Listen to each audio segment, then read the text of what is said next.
আসসালামু আলাইকুম। সবাইকে শুভ সকাল। আশা করি সবাই ভালো আছেন। আজ আপনাদের সামনে নতুন একটি ভিডিও নিয়ে হাজির হলাম। ভিডিওটা হচ্ছে একটি গ্রাম্য ফল নিয়ে। জানি না এই ফলটার সাথে কে কী নামে পরিচিত। আমাদের এলাকার ভাষায় তালের শ্বাস কিংবা আষাঢ়ি নামে চিনে। আপনাদের এলাকায় কে কী নামে চিনে কমেন্টে জানাবেন। আর যদি এই ফলটা কেউ খেতে চান, চলে আসেন আমাদের গজারিয়াপাড়া, সাদিপুর, সোনারগাঁ, নারায়ণগঞ্জ, তাজমহলের পাশে। এই ফলটা খুবই সুস্বাদু।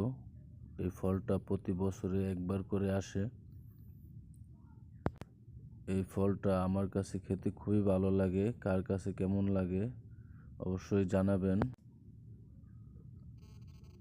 আর যদি কেউ খেতে চান তাহলে আমাদের গজারিয়াপাড়া চলে আসবেন। তো সবাই ভালো থাকবেন। আজ এই পর্যন্তই। আল্লাহ হাফেজ। সবাইকে আসসালামু আলাইকুম।